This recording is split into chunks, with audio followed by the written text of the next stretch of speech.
few minutes to examine what created the glory days of the past, as well as some of the major factors that have led to the present decline in bobwhite quail populations.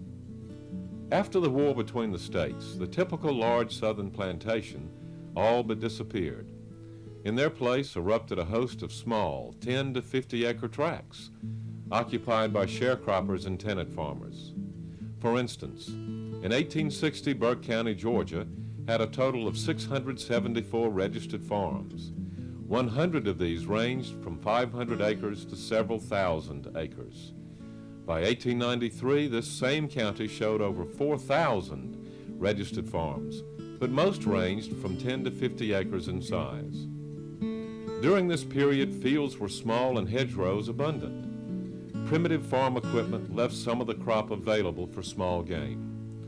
Adjoining woodlots were burned off, as needed for fire protection and accessibility.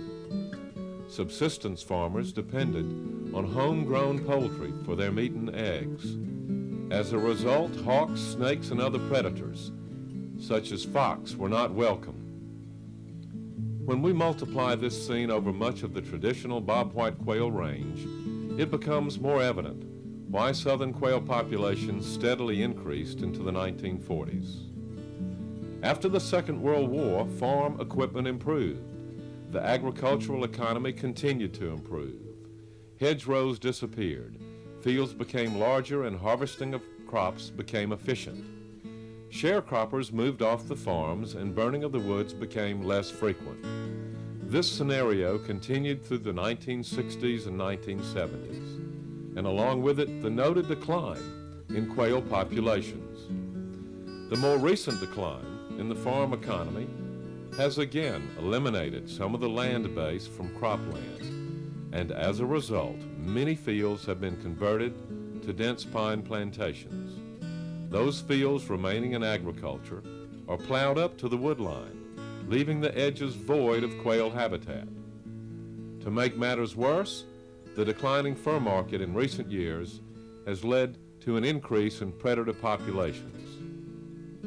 A review of this shift in land use schemes makes it obvious why quail populations have plummeted to their present levels.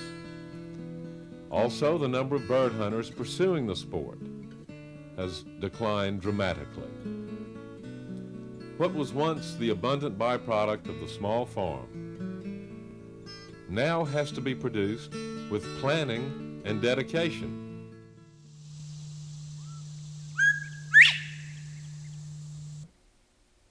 Quail populations have plummeted. The number of bird hunters has declined. Quail are no longer a byproduct of the times. Planning and dedication are what is needed to have a quail population to manage. We at Quality Wildlife Services are committed to keeping and increasing the number of people quail hunting. We have learned that different situations require different applications, but the common thread of all these can be the anchor covey release technique and its three key elements. The first is habitat management.